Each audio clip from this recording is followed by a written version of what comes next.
15ই August 1947 লাল কেল্লায় উড়ছে তিরঙ্গা পতাকা। চারিদিকে সাধারণ মানুষের আনন্দের ঢেউ। কিন্তু আজ ইতিহাস বদলে গেছে। মঞ্চে উঠে ভাষণ দিতে আসছেন পণ্ডিত জওহরলাল নেহরু নয়, আসছেন নেতাজি সুভাষচন্দ্র বসু। জনতা চিৎকার করছে, নেতাজি জিন্দাবাদ, আজাদ হিন্দ জিন্দাবাদ। মানুষের চোখে জল, মুখে হাসি, কারণ তারা সকলেই জানেন এই মানুষটার ভয়েই ব্রিটিশরা ভারত ছেড়ে পালাতে বাধ্য হয়েছে। নমস্কার, আমি সৌরভ। চলুন আজ আমরা ইতিহাসের এক অদ্ভুত দরজা খুলব, এক কল্পনার দরজা। একবার কল্পনা করুন, যদি নেতাজি সুভাষচন্দ্র বসু মারা না যেতেন, যদি তিনি 1947 সালে স্বাধীন ভারতের প্রথম প্রধানমন্ত্রী হয়ে ভারত শাসনের সুযোগ পেতেন, তাহলে আজকের ভারত ঠিক কেমন হতো। কিন্তু এই কল্পনার মধ্যে লুকিয়ে রয়েছে অনেক ইতিহাসের সত্যতা, আর আমাদের সকলের প্রিয় নেতাজি সুভাষচন্দ্র বসুর এক অভিনব ভারত গঠনের স্বপ্ন। ব্রিটিশ প্রধানমন্ত্রী ক্লেমেন্ট অ্যাটলি নিজেই বলেছিলেন, গান্ধীজির অহিংস আন্দোলনের চেয়ে নেতাজির আজাদ হিন্দ ফৌজ ব্রিটিশদের বেশি ভয় পাইয়েছিল। আজ এই নেতাজি স্বাধীন ভারতের প্রথম প্রধানমন্ত্রী। দেশ চালানো নেতাজির কাছে নতুন কিছুই ছিল না। আপনারা হয়তো অনেকেই জানেন, 1943 সালে নেতাজি আন্দামান ও নিকোবরে এক স্বাধীন সরকার গঠন করেছিলেন, যার নাম ছিল আজাদ হিন্দ সরকার। যে সরকারের ছিল নিজস্ব পতাকা, নিজস্ব মুদ্রা, নিজস্ব রেডিও স্টেশন, এমনকি নিজস্ব সেনাবাহিনী। আর আশ্চর্যের বিষয়, জাপান, জার্মানি ও ইতালি সহ মোট 9টি দেশ এই সরকারকে স্বীকৃতিও দিয়েছিল।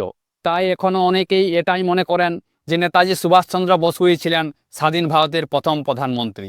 এবার এই কল্পনার ইতিহাসে নেতাজি সুভাষচন্দ্র বসু স্বাধীন ভারতের প্রথম প্রধানমন্ত্রী হয়ে নিজের হাতে দায়িত্ব তুলে নিলেন। প্রধানমন্ত্রী হতেই নেতাজি বললেন, আমাদের এশিয়ার দেশগুলোর সঙ্গে বন্ধুত্ব দরকার। তিনি বিশেষ করে চীনকে খুব সম্মান করতেন। এই কল্পনার ইতিহাসে ভারত ও চীন হয়ে গেল দুই ভাই। কোনো সীমান্ত যুদ্ধ নেই। 1962 সালের যুদ্ধ এই ইতিহাসে হলোই না, বরং দুই দেশ একসাথে কলকারখানা বানালো, ব্যবসা বাড়ালো, টেকনোলজি ভাগাভাগি করে নিল।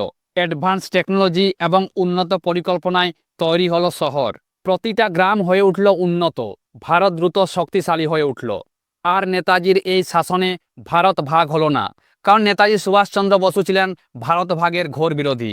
তিনি হিন্দু মুসলিম সবাইকে সমান নজরে দেখতেন, যার ফলস্বরূপ আমরা সকলেই জানি আজাদ হিন্দ ফৌজে হিন্দু মুসলিম শিখ সবাই একসাথে লড়েছিলেন। তিনি প্রধানমন্ত্রী হতেই মুসলিম নেতাদের সঙ্গে বসলেন। তিনি বললেন, ভারত হিন্দুদেরও নয়, ভারত মুসলিমদেরও নয়, এই দেশ ভারতীয়দের। ফলে পাকিস্তান তৈরি হলো না। কোনো শরণার্থী নেই, কোনো দাঙ্গা নেই, কোনো কাশ্মীর সমস্যা নেই। ভারত রইল এক অখণ্ড, শক্তিশালী এবং ঐক্যবদ্ধ দেশ। নেতাজি সমাজতন্ত্রে বিশ্বাস করতেন। তিনি বলতেন, ধনী আর গরিবের ফারাক কমাতে হবে। তাই সরকার বড় কারখানা, ব্যাংক, জমি সমস্ত কিছুই নিজের অধিকারে রাখলেন, যার ফলে কৃষকরা জমি পেল, শ্রমিকরা যোগ্য মজুরি পেল, স্কুলের ভালো শিক্ষা এবং হাসপাতালের উন্নত চিকিৎসা সবই হলো সম্পূর্ণ ফ্রি। কেউ না খেয়ে থাকলো না। ভারত হয়ে উঠল একটি সমানাধিকার দেশ। নেতাজি খুব শৃঙ্খলা পছন্দ করতেন। তিনি বলতেন, স্বাধীনতা মানেই দায়িত্ব। স্কুলে শুরু হলো নিয়ম শেখানো, যুবকদের দেওয়া হলো সামরিক প্রশিক্ষণ, ট্রেন চলল সময়ে, রাস্তাঘাট রইল পরিষ্কার, অপরাধ কমে গেল। ভারত হয়ে উঠল একটি নিয়ম মেনে চলা জাতি। কিন্তু এই কল্পনার ইতিহাসে নেতাজি সুভাষচন্দ্র বসুর শাসনে সবকিছুই যে ভালো ছিল সেটাও নয়। দেশে ছিল একটাই শক্তিশালী দল, ক্ষমতা ছিল সম্পূর্ণ সরকারের হাতে। তাই কেউ সরকারের বিরোধিতা করলে সমস্যা হতো। লোকেরা ভাবতে শুরু করলো, আমরা কি সত্যই স্বাধীন? নেতাজি হয়তো ভালো মানুষ আছেন, পরবর্তীকালে যদি কোনো খারাপ শাসক আসে? এই প্রশ্ন থেকে সাধারণ মানুষের মনে জন্ম নিল ভয়। 1945 সালে তাইওয়ানে বিমান দুর্ঘটনায় নেতাজির মৃত্যু হয়, এটাই সরকার বলছে। কিন্তু আজও অনেকেই বিশ্বাস করেন তিনি বেঁচে ছিলেন।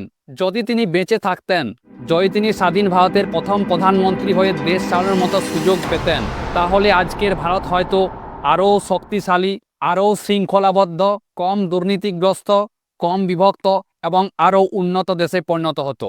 নেতাজি সুভাষচন্দ্র বসু একজন নেতা নন, তিনি একটি সম্ভাবনা, একটি অন্য ভারতের সম্ভাবনা। আজ আপনি কি ভাবেন, নেতাজি সুভাষচন্দ্র বসু যদি স্বাধীন ভারতের প্রথম প্রধানমন্ত্রী হতেন, তাহলে আজকের ভারত ঠিক কেমন হতো? ভালো নাকি খারাপ? অবশ্যই কমেন্ট বক্সে লিখে যাবেন। ভিডিও ভালো লেগে থাকলে অবশ্যই ভিডিওতে একটা লাইক করে যাবেন। যারা নেতাজি সুভাষচন্দ্র বসুকে সত্যিকারের ভালোবাসেন, অবশ্যই কমেন্ট বক্সে জয় হিন্দ লিখে যাবেন। ভিডিওটা শেষ পর্যন্ত দেখার জন্য সকলকে অসংখ্য ধন্যবাদ।